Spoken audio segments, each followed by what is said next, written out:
नई गवर्नमेंट ने नए टैक्स लगाना शुरू कर दिए हैं। आईएमएफ ने मुतालबा किया था कि आपको नई किस्त तब जारी करेंगे जब आप हमारी ये शराइत पूरी करेंगे।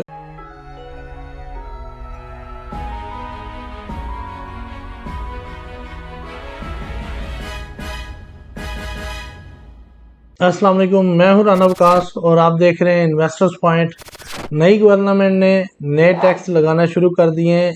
ये टैक्स आईएमएफ के कहने पर लगे हैं क्योंकि आईएमएफ ने मुतालबा किया था कि आपको नई किस्त तब जारी करेंगे जब आप हमारी ये शराइत पूरी करेंगे। उनमें से एक ये शर्त भी थी कि प्रॉपर्टी पर टैक्स को बढ़ाया जाए और नॉन फाइलर के खिलाफ घेरा मजीद तंग कर दिया जाए ताकि वो टैक्स नेट में आ सके। तो मैं आपको उसका डिटेल बताऊंगा, वीडियो को एंड तक लाजमी देखिएगा। आपको सारी डिटेल समझ आ जाएगी। टैक्स कौन कौन से लगे हैं, नए टैक्स कौन से हैं, पुराने कौन से हैं और उनमें कितनी अमाइंडमेंट हुई है। बेसिकली ये आईएमएफ की हिमा पर किया गया है। अभी मजीद और टैक्स भी लगेंगे। जून में जब माली साल का बजट पेश होगा तब मजीद टैक्स लगने की भी चांस लग रहे हैं। तो मैं बात करता चलूँ कि जो अभी टैक्स बढ़े हैं तो वो कौन कौन से हैं। बेसिकली 3 किस्म के टैक्स हैं। फर्स्ट ऑफ ऑल सेलर का है, कैपिटल गेन टैक्स है। सेकंड बी टैक्स, वो भी सेलर ने पे करना है, उसको 7E कहते हैं। और थर्ड टैक्स परचेजर पे करता है, उसको एडवांस टैक्स कहते हैं। सबसे पहले बात करता चलो 7E। बेसिकली 7E है क्या? ये एफबीआर ने एक टैक्स लगाया था। जब भी आप प्रॉपर्टी अपनी सेल करते हैं उस पर गवर्नमेंट को आप टैक्स पे करेंगे एफबीआर की तरफ से, उसको 7E कहते हैं। और इसमें नॉन फाइलर और फाइलर दोनों का एक तरह का टैक्स रखा गया है, वो 1% है। अगर आप नॉन फाइलर हैं तब भी आपको 1% पे करना पड़ेगा और आप अगर फाइलर हैं तब भी आपको 1% पे करना पड़ेगा।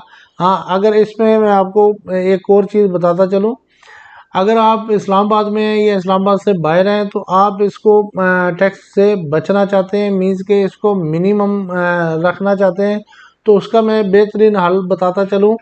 आप उसकी डिक्लेयर्ड अमाउंट मीन्स के डीसी अमाउंट उसकी जो है वो कम से कम जो जितनी मिनिमम रखी जा सकती है आप वो रख लें। उसका 1% आप पे करेंगे तो वो आपको काफ़ी हद तक टैक्स से छूट मिल जाएगी। और इसी तरह सेलर को जो दूसरा टैक्स पे करना पड़ता है वो कैपिटल गेन टैक्स है। उसे एफबीआर की शेक नंबर 236C कहते हैं। ये बेसिकली कैपिटल गेन टैक्स है और इससे पहले अगर आप फाइलर थे तो आपको 2% पे करना पड़ता था और अब इसको बढ़ाकर 3% कर दिया गया है अगर आप फाइलर हैं तो। अगर आप नॉन फाइलर हैं तो आपको पहले 6% पे करना पड़ता था और अब इसको बढ़ाकर 7.5% कर दिया गया है। मीन्स के अगर 7.5 इसको और प्लस एफबीआर का 1% इंक्लूड करें तो ये तकरीबन आपका 8.5% बन जाता है। ये सेलर को देना है। जब भी आप प्रॉपर्टी अपनी सेल करेंगे आपको ये टैक्स देना पड़ेगा। और इसी तरह मैं तीसरी किस्म के टैक्स की बात करूं तो वो बायर का टैक्स है। उसे एफबीआर की शेक नंबर 236K कहते हैं और ये एडवांस टैक्स के नाम से जाना जाता है। जो भी आप अमाउंट डिक्लेयर्ड करते हैं उसका पहले आपको 3% पे करना पड़ता था। अगर आप फाइलर हैं तो तब आपको 3% पे करना पड़ता था और अगर नॉन फाइलर थे तो उसको 6% पे करना पड़ता था पहले।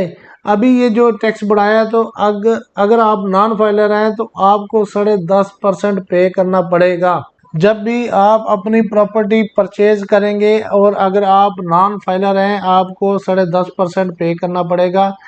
इन तमाम मराइल से बचने के लिए मीन्स के इतना ज़्यादा टैक्स बना दिया गया है तो इससे बचने के लिए मैं आपको एडवाइस करूंगा कि आप अपने आप को फाइलर करें।